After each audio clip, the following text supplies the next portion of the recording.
세계적인 팝스타 저스틴 비버와 할리우드의 셀레나 고메즈. 이들이 화려한 무대 뒤에서 원인 모를 만성 피로와 피부 질환, 심지어 지독한 우울증으로 고통받았던 진짜 이유를 아십니까? 범인은 의외로 평범한 곳에 숨어 있었습니다. 바로 장벽이 뚫려 독소가 온몸으로 퍼지는 장누수 증후군 때문이었습니다. 안녕하세요. 근거 있는 영양학으로 여러분의 몸을 재건하는 건강과 음식입니다. 테니스 황제 노박 조코비치 역시 자신의 장을 파괴하던 범인을 찾아낸 뒤에야 비로소 세계 정상의 자리를 되찾을 수 있었습니다. 그는 무엇을 먹느냐보다 내 장이 무엇을 견디지 못하느냐를 아는 것이 승리의 핵심이었다라고 고백했죠. 지금 여러분도 자도 피곤하거나 약을 써도 낫지 않는 피부 트러블 혹은 머릿속에 안개가 낀 듯 멍한 증상을 겪고 계신가요? 그것은 당신의 면역 성벽이 무너졌다는 장의 처절한 구조 신호입니다. 오늘 건강과 음식에서는 여러분의 새어나가는 면역력을 붙잡고 무너진 장벽을 다시 촘촘하게 메워줄 경이로운 면역의 과학을 공개합니다. 우리는 흔히 장을 단순히 음식물을 소화하고 배설하는 통로 정도로만 생각합니다. 하지만 현대의학의 거장들은 장을 전혀 다른 관점으로 바라봅니다. 하버드 의과대학의 알레시오 파사노 교수는 장을 외부 세계와 우리 몸 내부를 구분짓는 거대한 성벽이라고 정의합니다. 이 성벽의 두께는 고작 세포 한 층에 불과할 정도로 얇지만 그 안쪽에는 우리 몸 면역세포의 무려 70% 이상이 집결해 있습니다. 이것은 우리 몸이 장이라는 통로를 얼마나 위험하고 중요한 곳으로 인식하는지를 보여주는 증거입니다. 그렇다면 이 튼튼해야 할 성벽에 왜 구멍이 뚫리는 것일까요? 파사노 박사는 그 결정적인 열쇠로 조눌린이라는 단백질에 주목했습니다. 조눌린은 장벽 세포 사이의 문을 열고 닫는 초소장 역할을 합니다. 정상적인 상태라면 영양분만 흡수하고 문을 닫아야 하지만 현대인의 잘못된 습관들은 이 조눌린을 과도하게 분비시켜 문을 아예 활짝 열어버리게 만듭니다. 문이 닫히지 않는 성벽, 그것이 바로 장누수 증후군의 비극적인 시작입니다. 신경과학 분야의 권위자인 데이비드 펄머터 박사는 그의 저서에서 이 비극의 주범 중 하나로 우리가 매일 즐기는 정제 탄수화물과 설탕을 지목합니다. 설탕은 단순히 살을 찌우는 것이 아니라 장내 미생물의 생태계를 파괴하고 유해균을 폭발적으로 증식시킵니다. 유해균이 내뿜는 독소는 장 점막을 직접적으로 공격하여 염증을 일으키고 결국 장벽 세포를 묶어주던 밀착 연접 단백질을 헐겁게 녹여버립니다. 펄머터 박사는 이 과정을 통해 장벽을 뚫고 혈관으로 들어온 독소들이 결국 뇌까지 흘러들어가 치매와 알츠하이머의 씨앗이 된다고 경고합니다. 또 다른 주범은 우리가 건강식이라고 굳게 믿어왔던 식재료들 속에 숨어 있습니다. 스티븐 건드리 박사는 저서 플랜트 패러독스를 통해 식물의 자기방어 물질인 렉틴의 위험성을 폭로했습니다. 곡물이나 콩류의 껍질 등의 풍부한 렉틴은 장벽 세포에 직접 달라붙어 미세한 흠집을 내고 조눌린 수치를 높여 장벽을 강제로 열어젖힙니다. 조코비치가 그토록 멀리했던 글루텐 역시 렉틴의 일종으로 장누수 환자들에게는 성벽을 무너뜨리는 가장 날카로운 창과 같습니다. 여기에 현대인의 고질병인 만성 스트레스와 무분별한 항생제 남용이 불을 지핍니다. 스트레스 호르몬인 코르티솔은 장벽의 재생을 방해하고 혈류량을 줄여 장 점막을 얇고 약하게 만듭니다. 또한 단 한 번의 항생제 복용만으로도 장내 유익균의 절반 이상이 사멸할 수 있다는 연구 결과는 우리가 얼마나 방어 체계가 허물어진 위험한 상태에 놓여 있는지를 잘 보여줍니다. 결국 장누수는 어느 날 갑자기 생기는 불운이 아닙니다.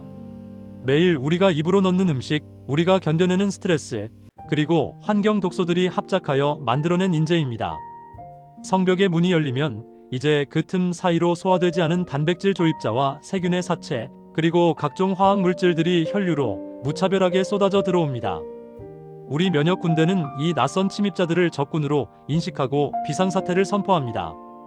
이것이 바로 전신염증의 시작이며 당신의 몸 곳곳에서 원인 모를 통증과 질환이 발생하는 근본적인 이유입니다. 이제 우리는 인정해야 합니다. 겉으로 드러난 증상만을 치료하는 것은 불타는 집에 연기만 닦아내는 것과 같습니다. 불을 끄기 위해서는, 그리고 집을 다시 튼튼하게 지키기 위해서는 가장 먼저 뚫린 성벽을 수리하고 닫히지 않는 문을 다시 걸어 잠가야 합니다. 세계적인 석학들이 그토록 장 건강을 강조하는 이유는 그것이 건강의 모든 것이기 때문입니다. 내 몸 안의 성벽이 무너졌다는 사실을 우리는 어떻게 알 수 있을까요? 장누수 증후군이 무서운 이유는 그 증상이 단지 배가 아픈 것에 머물지 않기 때문입니다. 장에서 시작된 불길은 혈류라는 고속도로를 타고 온몸 구석구석으로 번져나갑니다. 세계적인 기능의학 전문가들은 우리가 그동안 노화나 체력 저하 때문이라고 치부했던 수많은 증상이 사실은 장벽이 뚫려 독소가 새어나가고 있다는 강력한 경고음이라고 입을 모읍니다. 가장 흔하지만 치명적인 신호는 바로 만성 피로와 브레인 포그입니다. 자도 몸이 천근만근이고 머릿속에 안개가 낀 것처럼 멍하며 집중력이 떨어지는 경험을 해보셨나요? 하버드 의대의 연구에 따르면 장벽을 뚫고 혈액으로 들어온 독소들이 혈뇌 장벽을 자극하면 뇌에 미세한 염증을 일으킵니다. 이것이 신경 전달 물질의 흐름을 방해하여 당신의 의지력과 기억력을 갉아먹는 것입니다. 데이비드 펄머터 박사는 당신의 뇌가 예전 같지 않다면 가장 먼저 장벽의 상태를 의심하라고 조언합니다. 두 번째 신호는 피부로 나타납니다. 피부는 우리 몸 내부의 상태를 비추는 거울과 같습니다. 아무리 좋은 화장품을 바르고 약을 써도 재발하는 성인 여드름, 아토피, 습진, 그리고 건선은 단순한 피부 문제가 아닙니다. 장에서 걸러지지 못한 독소가 혈액을 타고 피부 표면으로 배출되려 하면서 염증 반응을 일으키는 것입니다. 실제로 알레시오 파사노 박사는 수많은 자가 면역 피부 질환 환자들의 근본 원인이 장벽의 붕괴에 있었다는 사실을 임상을 통해 입증해냈습니다. 세 번째는 면역 체계의 오작동, 즉 알레르기와 자가 면역 반응입니다. 정상적인 상태라면 우리 몸의 면역 군대는 외부 적군만을 공격합니다. 하지만 장벽이 뚫려 소화되지 않은 음식물, 입자들이 무분별하게 혈관으로 쏟아져 들어오면 면역 군대는 혼란에 빠집니다. 무해한 꽃가루나 평범한 음식물조차 공격 대상으로 인식하게 되는 것이죠. 갑자기 생겨난 비염이나 특정 음식에 대한 과민 반응, 더 나아가 류마티스 관절염이나 갑상선 질환 같은 자가 면역 질환은 사실 길을 잃은 면역 군대가 당신의 정상 세포를 공격하고 있다는 슬픈 신호입니다. 네 번째는 기분 장애와 심리적 불안입니다. 장은 제2의 뇌라고 불립니다. 우리 몸의 행복 호르몬인 세로토닌의 90% 이상이 장에서 만들어지기 때문입니다. 장벽이 허물어지고 장내 미생물 생태계가 파괴되면 세로토닌 합성에 문제가 생깁니다. 특별한 이유 없이 우울감이 밀려오거나 감정 기복이 심해지고 불안감이 가시지 않는다면 그것은 뇌의 문제가 아니라 당신의 장이 병들었다는 신호일 수 있습니다. 마지막으로 소화기 자체의 경고입니다. 잦은 복부 팽만감, 가스, 설사와 변비의 반복은 장누수의 가장 직접적인 증상입니다. 스티븐 건드리 박사는 식사 후 배가 빵빵하게 부풀어 오르는 증상을 장벽 안에서 유해균과 면역 군대가 격렬한 전투를 벌이고 있다는 증거라고 설명합니다. 이 모든 증상은 결코 개별적인 문제가 아닙니다. 당신의 몸이라는 거대한 시스템의 뿌리, 즉 장벽이 무너졌을 때 도미노처럼 발생하는 연쇄 반응입니다. 만약 여러분이 이 중 두세 가지 이상의 증상을 겪고 있다면 이제는 겉으로 드러난 가지를 칠 것이 아니라 뿌리를 보살펴야 할 때입니다. 뚫린 구멍을 방치한 채 증상만을 가리는 치료는 결국 더 큰 재앙을 불러올 뿐입니다. 무너진 성벽을 수리하기 위해서는 무작정 영양제를 쏟아붓는 것이 아니라 단계별로 필요한 건축, 자재를 적재적소에 공급해야 합니다. 세계적인 기능의학 전문가들은 장 누수를 해결하기 위한 영양 전략을 크게 세 가지 단계로 나눕니다. 바로 불길을 잡는 소방관, 벽돌을 채우는 시멘트, 그리고 성벽을 지키는 새로운 수비대입니다. 첫 번째 단계는 장벽의 화재를 진압하는 것입니다. 장벽이 뚫린 곳은 이미 만성적인 염증으로 붉게 타오르고 있습니다. 이때 가장 필요한 것이 강력한 항염작용을 하는 천연 성분들입니다. 그 중에서도 강황의 커큐민은 현대의학이 주목하는 최고의 소방관입니다. 커큐민은 장 점막에서 일어나는 과도한 면역 반응을 억제하고 염증 수치를 낮춥니다. 특히 어제 우리가 다루었던 꿀과 함께 섭취하면 커큐민의 체내 흡수율이 비약적으로 상승하여 장벽의 불길을 잡는데 탁월한 시너지를 발휘합니다. 또한 생강의 진저롤 성분은 장 근육의 움직임을 도와 독소가 정체되지 않고 빠르게 배출되도록 돕는 훌륭한 조력자입니다. 두 번째 단계는 헐거워진 세포 사이를 메울 천연 시멘트를 공급하는 것입니다. 장벽 세포는 우리 몸에서 가장 빠르게 재생되는 조직 중 하나이며 이 재생에 절대적으로 필요한 원료가 바로 아미노산인 글루타민입니다. 알레시오 파사노 교수는 글루타민을 장점막의 유일한 연료라고 부릅니다. 글루타민은 느슨해진 밀착 연접 단백질을 다시 촘촘하게 묶어주는 시멘트 역할을 수행합니다. 이 귀한 성분이 가장 풍부한 음식이 바로 사골 국물입니다. 뼈를 푹 고아낸 국물 속에는 글루타민뿐만 아니라 콜라겐과 글리신이 농축되어 있어 상처난 장점막에 부드러운 밴드를 붙인 듯한 보호막을 형성하고 세포의 결합력을 높여줍니다. 세 번째 단계는 성벽을 지탱하는 기반 시설과 새로운 수비대를 구축하는 것입니다. 여기서 양배추와 같은 십자화과 채소에 풍부한 비타민 U가 등장합니다. 비타민 U는 위장 점막의 신진대사를 촉진하여 새로운 장벽 세포가 빨리 자라나도록 돕는 촉진제입니다. 또한 수용성 식이섬유가 풍부한 해조류나 사과 등은 장벽을 물리적으로 보호하는 뮤신의 생성을 돕습니다. 하지만 아무리 좋은 자재가 있어도 그 성을 지키는 수비군이 없다면 금세 다시 무너지고 맙니다. 바로 유익균입니다. 꿀 속에 풍부한 천연 올리고당은 유익균들이 가장 좋아하는 먹이인 프리바이오틱스가 되어 장내 생태계를 건강한 군대로 채워줍니다. 유익균들이 만들어내는 단소의 지방산은 장벽, 세포의 에너지가 되어 성벽을 안쪽에서부터 더욱 단단하게 굳혀줍니다.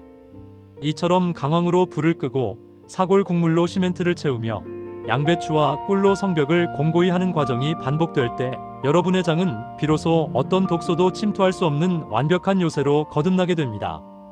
이것은 단순히 음식을 먹는 행위를 넘어 당신의 생존 시스템을 근본적으로 재설계하는 고귀한 과정입니다. 우리는 흔히 장을 고치기 위해 무엇을 더 먹을까에만 집착합니다. 하지만 세계적인 영양학자들은 입을 모아 말합니다. 무너진 장벽을 수리하는 동안 가장 먼저 해야 할 일은 성벽을 갉아먹는 범인을 식탁에서 치우는 것이다. 여러분이 건강을 위해 선택했던 습관들이 사실은 뚫린 장벽 사이로 독소를 더 세게 밀어넣는 기폭제가 되고 있지는 않았을까요? 가장 먼저 경계해야 할 뜻밖의 범인은 바로 건강식의 역설이라 불리는 렉틴입니다. 스티븐 건드리 박사가 저서에서 강조했듯 현미의 눈이나 콩류의 껍질에 풍부한 식물성 단백질 렉틴은 장 누수가 진행 중인 사람들에게는 치명적인 공격수가 됩니다. 렉틴은 끈적끈적한 특성으로 장 점막 세포에 달라붙어 세포 사이의 문을 강제로 열어젖히고 염증을 일으킵니다. 장이 튼튼할 때는 훌륭한 식이섬유가 되지만 이미 성벽이 무너진 상태에서는 렉틴이 풍부한 통곡물과 콩류가 오히려 장벽을 더 크게 찢어놓는 날카로운 파편이 될 수 있습니다. 따라서 장 누수 재건기에는 콩을 반드시 푹 삶거나 압력솥을 이용해 렉틴을 무력화하고 현미보다는 소화가 쉬운 백미를 선택하는 전략적 후퇴가 필요합니다. 두 번째 범인은 현대인의 식탁에 교묘하게 숨어있는 유화제와 가공 첨가물입니다. 아이스크림, 빵, 가공육 등에 들어가는 유화제는 기름과 물을 섞이게 하는 역할을 하지만 우리 장 속에서는 장 점막을 덮고 있는 보호막 뮤신층을 녹여버리는 무서운 역할을 수행합니다. 알레시오 파사노 박사의 연구에 따르면 유화제는 장내 미생물의 생태계를 교란하여 염증성 박테리아를 증식시키고 장벽 세포를 직접적으로 자극합니다. 보호막이 사라진 장벽은 산성 유액과 세균의 공격에 무방비로 노출됩니다. 성분이 복잡할수록 당신의 장벽은 더 단순하게 무너진다는 사실을 잊지 마십시오. 세 번째는 과도한 과당과 인공 감미료의 함정입니다. 설탕이 장에 나쁘다는 것은 누구나 알지만 제로라는 이름 뒤에 숨은 인공 감미료들은 더 교활합니다. 수크랄로스나 사카린 같은 성분들은 장내 유익균의 균형을 순식간에 파괴하고 유해균이 살기 좋은 환경을 만듭니다. 또한 과일 속의 과당 역시 과도하게 섭취할 경우 간에서 처리되지 못하고 장내 염증 수치를 높이는 원인이 됩니다. 장 누수를 치료하는 동안만큼은 정제된 단맛을 철저히 배제하고 어제 우리가 다루었던 꿀처럼 효소가 살아있는 천연의 단맛을 소량만 섭취해야 합니다. 마지막으로 가장 치명적인 실수는 바로 성급한 마음으로 먹는 진통제와 항생제입니다. 우리가 흔히 먹는 비스테로이드성 소염 진통제는 장벽, 세포의 방어 기제를 직접적으로 차단하여 미세출혈과 궤양을 유발하는 주범입니다.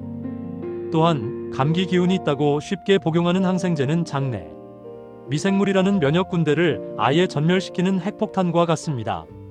한번 초토화된 미생물 생태계가 복구되는 데는 수개월에서 길게는 수년이 걸립니다. 결국 장 누수의 제거는 더하기가 아니라 빼기에서 완성됩니다. 성벽을 무너뜨리는 렉틴과 유화제를 빼고 장내 생태계를 초토화하는 약물 남용을 멈추는 것. 그것이 바로 우리가 들여온 사골 국물과 꿀, 그리고 글루타민이라는 귀한 자재들이 제 역할을 할 수 있게 만드는 유일한 길입니다. 당신의 식탁에서 이 파괴자들을 치워낼 때 비로소 당신의 몸은 스스로를 치유하는 기적을 시작할 것입니다. 의학의 아버지 히포크라테스는 2000년 전 모든 질병은 장에서 시작된다고 말했습니다. 이제 우리는 그 통찰이 진실임을 알고 있습니다. 장은 단순한 소화기관이 아닙니다. 당신의 감정을 조절하고 뇌를 보호하며 생명을 지켜내는 최후의 보루입니다. 무너진 성벽을 다시 쌓는 과정은 조금 느리고 고단할지 모릅니다. 하지만 노박 조코비치가 장 건강을 되찾고 전설이 되었듯 당신의 장벽이 튼튼해질 때 비로소 당신이 꿈꾸던 진정한 삶의 에너지도 다시 샘솟을 것입니다. 오늘 여러분이 선택한 건강한 한 끼가 바로 그 기적의 시작입니다. 오늘 건강과 음식이 준비한 내용이 도움이 되셨다면 구독과 좋아요로 함께 해주세요. 특히 주변에 만성 피로나 원인 모를 통증으로 고통받는 소중한 분들이 있다면 이 영상을 꼭 공유해 주시기 바랍니다. 여러분의 따뜻한 공유 한 번이 누군가에겐 무너진 일상을 다시 일으켜 세우는 운명적인 전환점이 될 수 있습니다. 여러분의 장벽이 요새처럼 견고해지고 매일이 활력으로 가득 차길 응원하겠습니다. 오늘 밤 당신의 몸과 마음이 깊이 치유되는 평온한 밤 되시길 바랍니다. 지금까지 여러분의 든든한 건강 파트너, 건강과 음식이었습니다. 감사합니다.